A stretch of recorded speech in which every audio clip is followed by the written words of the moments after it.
and Shalom.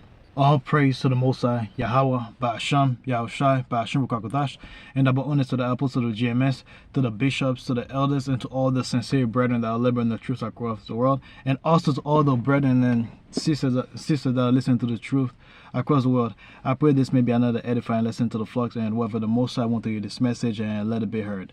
And before I begin the lesson, I like to introduce the true name of the Heavenly Father, which is Yahweh, and the name means He exists. And the true name of the Son is Yahushua Mashiach, which means the Redeemer or the Deliverer, and He's only coming to redeem His people, which is the Israelites, which will identify as the so-called Negroes, so-called Latinos, and so-called Native Americans, which gather in all four corners of the world and looks like the other nations and practice the custom of the other nations. And that'll be it for the introduction of the name of the Father, the Son, and the who is the true nation of Israel.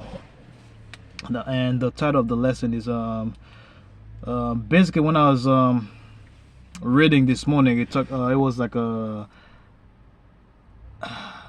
I think I was reading it, and I also saw like a clip that talk about like a possible martial law that's coming out within April or 20th. So it would basically which will be like 90 days after Trump get into office. I think one of the executive order that is signed will be like a potential martial law. And he claimed that the only reason he's having a martial law is because due to the borders issues. And some people say, based on what I was reading, it says like southern borders, but he didn't really specify which borders. As we can see right now, he has tensions with Canada and also tension with Mexico. So it could be like all borders. So we all know that's like a rule, so he can implement like that's like part of the rules to implement the new world order. So they're gonna use like every possible chaos. Like one of the, I forget exactly who said it, but it's like never let a good crisis go to waste. And that's exactly where Esau's coming right now. And let me see, and all these things gonna cost nothing more but chaos. Yeah, let me guess. Let me see what I was reading again. Let me read what when you click on martial. Let me see the outcome of martial law, what that does to the populations. It says doing martial law. Basically, I'm reading on Google, which is an AI overview. It says doing martial law, military authorities temporarily replace civilian rules, suspending normal laws and civil liberties to restore order. So basically, whatever law that you were going to in your daily life, those laws no longer matter anymore. It's what basically it's gonna be like you will be like under military rules. Whatever they tell you, you do it. You don't do it, there's direct consequences. And suspending normal laws and civil liberties to restore order, often including curfews. That's one of the things that they're gonna do. Putting a curfew. That's one of the things that happen when there's like a martial law. And first time we saw that was during when I say first time, that was like 5 years ago during the pandemic. And I remember that because I used to work on I was called like an essential worker, and most people get a curfew like by like 6 p.m. You can't go anywhere. You cannot go in certain area. The only person that can drive is essential worker. If you get pulled over, they ask you if you have like your curfew pass. That tell you, hey, you're an essential worker, that you can go, so on and so on. And those things are coming back, and that thing only causes confusion, because when you have like a curfew in the summer, when it's beautiful outside, man, people want to spend time outdoor with their family and friends, and that only brings like to frustrations. And the first few days, first few weeks, people are gonna follow it. Then eventually, people are gonna get tired of it. They're gonna start getting angry. They're not gonna follow law, and things like what can happen is like you're gonna have like military gonna have like orders to shoot on sight, and that's gonna get people scared, and that's gonna make them even more angrier. Yeah, let me see. It's a curfew restriction of movement. Yep. Once you get in curfew, basically they restrict your movement. They tell you when to get out your house, what time to go there, and how many people that can go at once. And the use of military tribunals. And what else? They give you like a breakdown, tell you the military takes control, suspension of how they read that. And we get yeah, that's one of the main things. So the Bible verse I was gonna read is like 2 Timothy 3 verse 1, which is Let me get my Bible.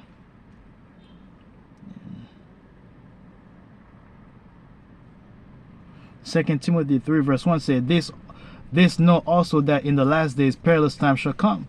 So basically in the last day, what the scripture said, there will be like perilous time, and that's one of the perilous times. And since this year started, man, we have seen nothing but chaos, man. And each day, like, things are progressively get worse and worse. And you can see it in people's face, man. Like I remember it, man, like 5 months ago, which is like around October. Was it October? When was the election again?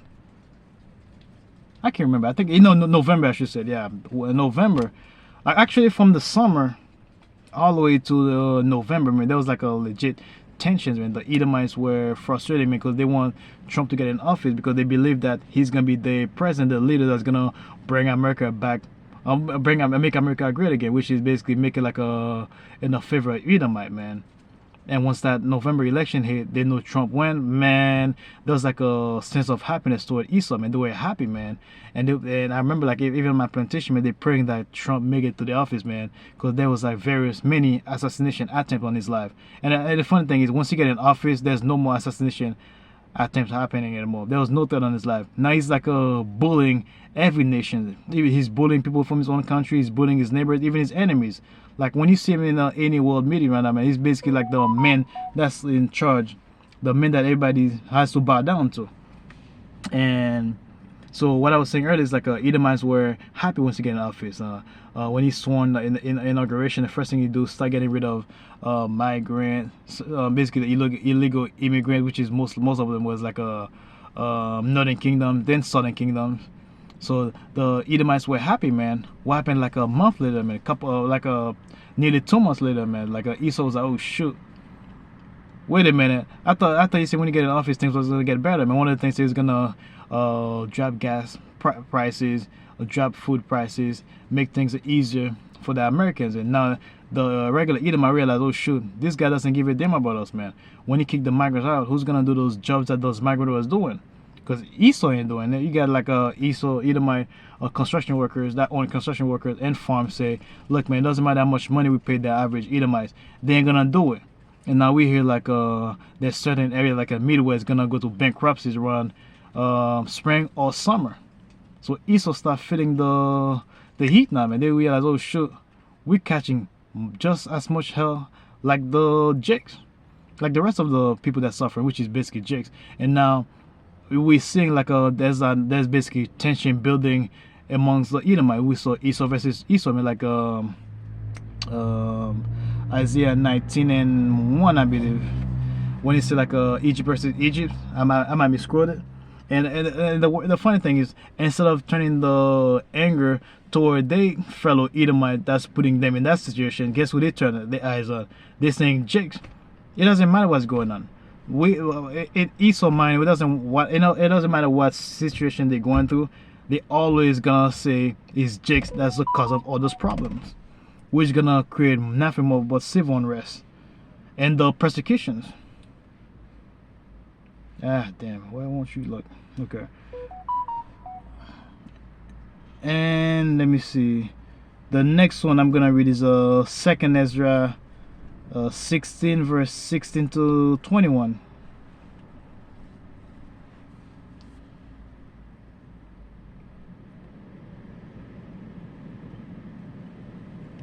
Um, 16 and 21, which talks about no, wait, which one I read? I think maybe.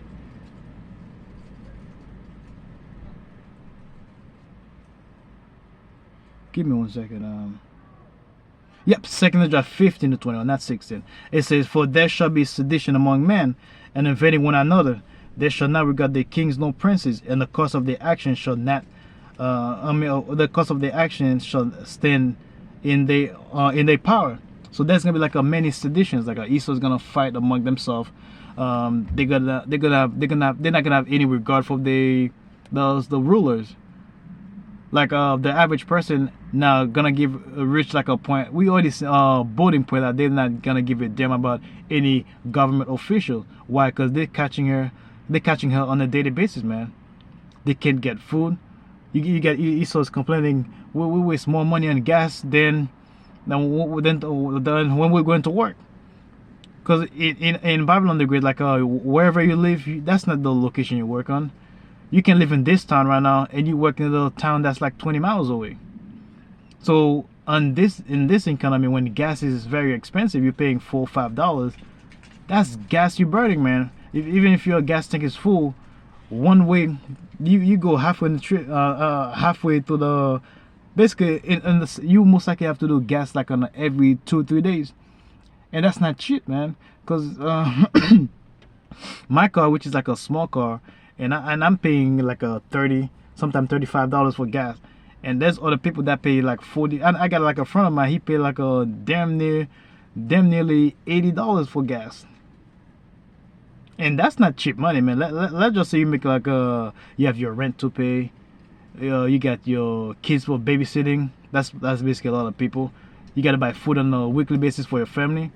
That's very stressful, man. And people are gonna get tired of that, man. And they're gonna invade one another, man. Like if somebody don't have something in the house, guess what? They're gonna go to the neighbor's house, man. We know Esau always have food stashing, and they always say, "Hey, here's what I got in my house, man." And let's just say like a neighbor that doesn't have anything, he's like, "Well, I know Connor have something in his house. I'm gonna go to his house and get it, man." First, he might ask nicely, then Connor say, "Nah, it's for me and my family." Then Connor might be like, "Look, man, I don't give a damn about your family. I want to protect my family. I want to feed my family, man." And they're most likely gonna be like an altercation, and one man gonna fall. That's why it's gonna be in those days that are coming right now. And they say like a man shall desire to go into a city and shall not be able. So there's gonna be people that's gonna want to go another city and they won't be able to go there. And why? Because of the martial law that's gonna happen, man. There's gonna be like curfew, man. They're gonna tell, hey, you can't go out by 6 p.m. Hey, you can only get out your house at 9 a.m. And after the 9 a.m., you can only go to that store. Oh, we don't want too many people out at once. We want 20 people to be out at the same time. Or we want basically we saw that back in the pandemic, during the C-19 era, man. Basically, when you go to store like Costco, Walmart, BJ's, there's a huge line outside. And basically, they were doing like head count, man. They let like 10, 15 people go out once, and until they got the amount of the people that go out, that's when they let another wave of people come in. And each time a person walk in, they make them. You see the person that have this tablet, put the number, put the whatever number they're gonna put. And when you go to the bank, I remember they do like they even when you go to the bank, they do like they put you on a list. And you're like, why you put me on the list for, man? It's like a head count. It was like, yeah, in case the virus spread, we're gonna. It was more like a census. It was like if the virus spread, we're gonna use that to find out who was the last person that went to the bank that spread the virus. We all know that was nothing but more like the census to see how many people that's gonna be in certain areas at once. And the thing is, 18 said, "For because of the pride, the city shall be trouble." And because of the pride, there's going to be a lot of trouble. Because people cannot believe those, like, man, this is the great America, man. We're not supposed to be in stuff like that. We see a situation like that, man. Things that's going to happen right now, people going to expect those things to happen like in a third world country. But they're not realizing it. Now it's going to be in America. America is basically in the, I mean, I'm not going to say the beginning stage. America is clearly entering the third world stage right now, but like as a population, as a nation, it's still like a world power. But when you live like domestically, man, the way people are living right now, man, things ain't easy at all, man. People are struggling left and right, man. And the house shall be destroyed, and men shall be afraid. And there's gonna be like the house gonna be destroyed. It could be like your family gonna be against one another. And men shall be afraid. The people gonna be afraid because it's gonna be like a terrifying moment. There's gonna be like a violence left and right, man. If men's gonna be afraid, what about women and children? And those days that are coming right now, man, it's not gonna favor women at all. It's gonna be like the scriptures gonna say, like a terrifying moment. Which when you read like about, it's gonna be like a very perilous time for women. And the next verse is gonna be 2nd Ezra 16 verses 16. 15 verses 16. Second Ezra 16 verses no no 16 I should say.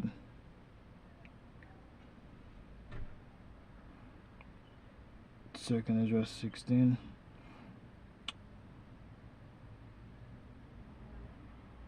What was I 16? 16 verse 70, that talks about like that Ezra, when he was talking to basically the angel, when he saw that situation, when he was like man, he said, verse 17 said, woe is me, woe is me, who will deliver me in those days? So when he was in that situation, man, he was like when he see all those things that was happening, he was like very terrified. He was like, man, woe is me, basically, who is me, who is me? Because Ezra knew he was gonna be in those days. So basically, he was trying to figure out, man, who's gonna redeem me in those days, man? Because it's gonna be like it's not gonna be like a good day, man. It's gonna be like a very terrifying moment, man. So only the Most High's elect's gonna survive those days that are ahead. And then which one I was gonna read again? 16 verse 18.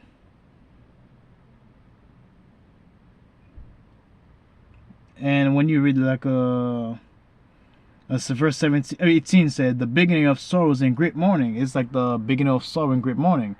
Basically, it's gonna be like a very like a painful moment, sorrowful moment, man. And we're entering those days right now, man. And the beginning of famine and great death.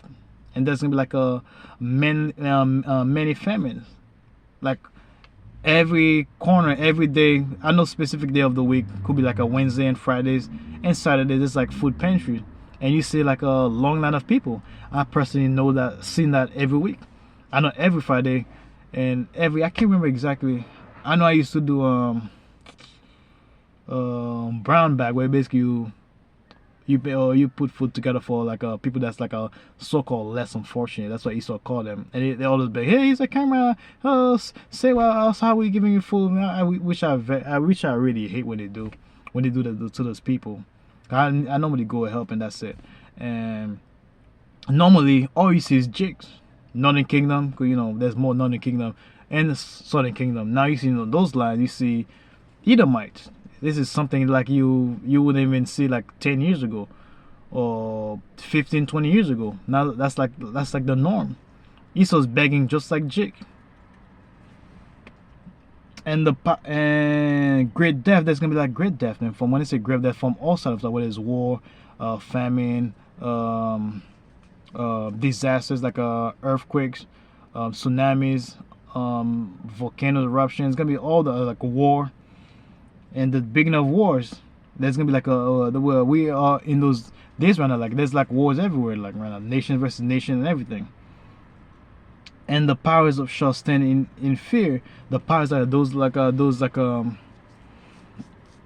people, those nations like in a position of powers, man, like the rulers, man. They're gonna be terrifying, man, because they know when they see this kind of sign, it's basically it's like the beginning of the ends.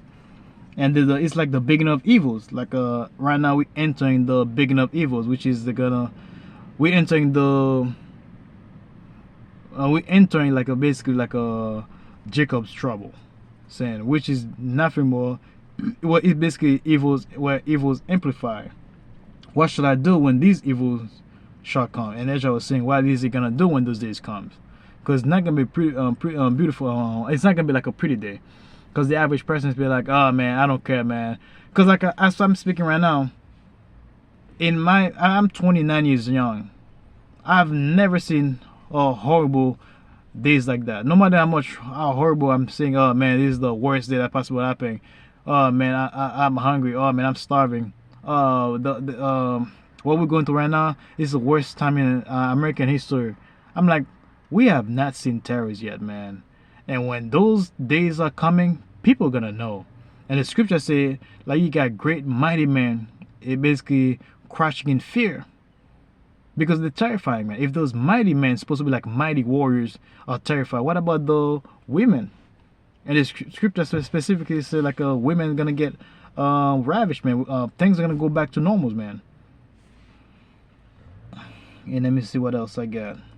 And the last one I'm going to read is Matthew 24 verse 12, which is the love of many wax cold. And that's where we at right now, man. Every day, like right now, you under the light, and God forbid you under the light, and somebody's in front of you, and maybe the person is distracting because people are so bugged out and so stressed out, and sometimes they under the light, they forget the light turn green, and God forbid you turn on you honk in that car, man. Oh Lord, that person might get out of the car, pull a gun, and shoot you, or stab you, or run you over. I watched like a video like of a lady try to run her boyfriend over and over, and he keep on dodging. He think it was a game. He thinks it was like that was a game for me, like a smiling running. What if she pull a weapon and shoot you or stab you? So people, the love of many is starting to wax cold and cold. And let me see, Matthew 24 verse 12. Matthew 24 verse 12, and it says, and because iniquity shall abound, the love of many shall wax cold. Basically, because sin has run rampant. Basically, the love of many is wax cold. People have no love for one another anymore, man. It's like a complete hatred that's going on around right now.